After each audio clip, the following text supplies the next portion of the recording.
Today I am gonna talk about Thomas Hobbes' Leviathan.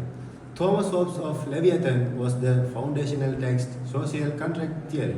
It was the first really robust exploration into why people come together under governments and what makes these governments legitimate and workable. Thomas Hobbes was born in 1588. On a very momentous day, his mother went into labor when she received word of the invading Spanish Armada, which is just a great farming of his life.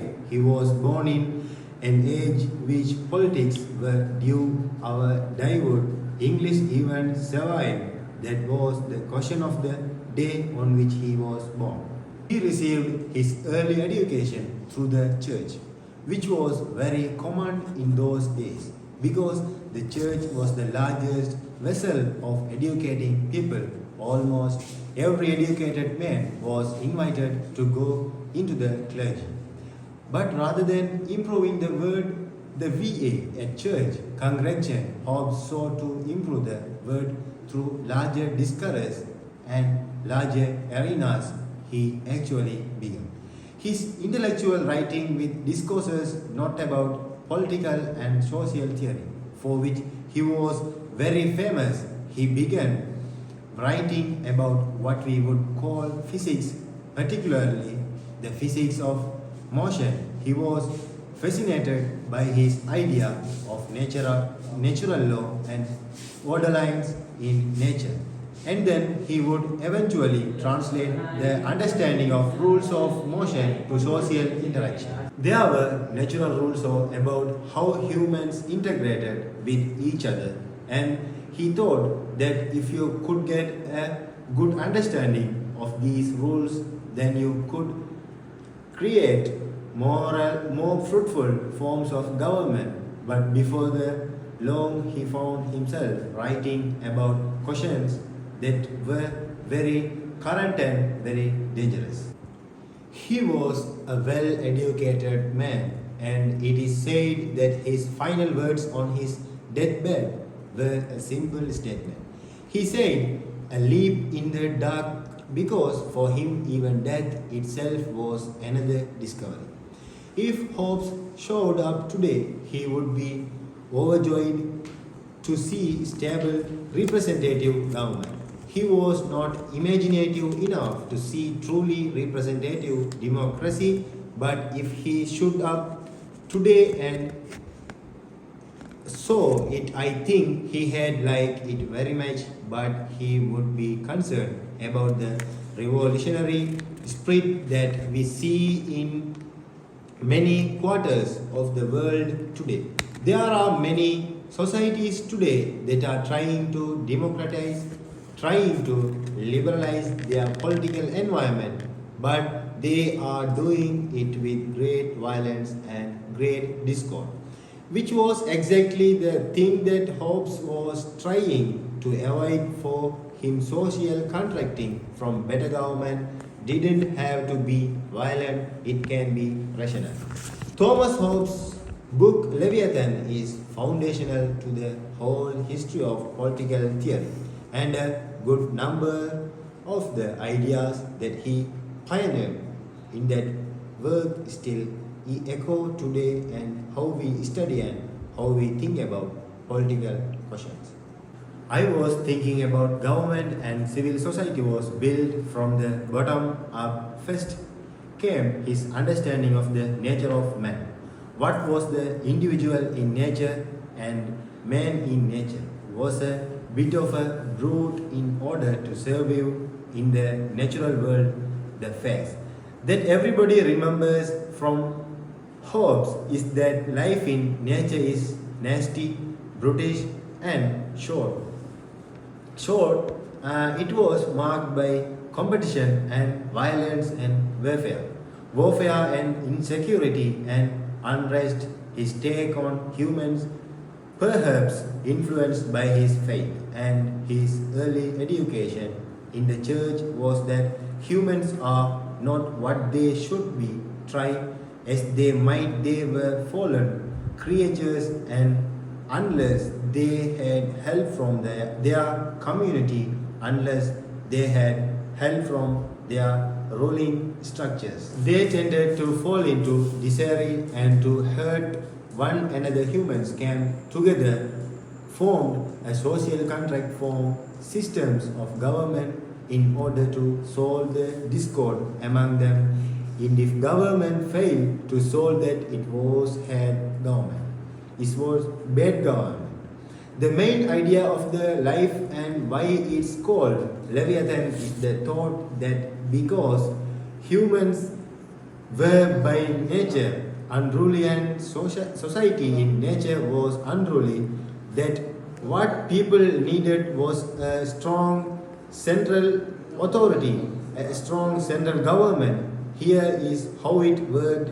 People came together and they sacrificed some of their individual rights to a central authority in order that central authority would keep the peace among the people. That was the negotiation, that was the social contract, that governing arrangement worked like a Leviathan, the strong central authority, and it could be anything. It could be a monarch, it could be a oligarchy, but it was a strong central authority driving its power from the people. Would they central the people?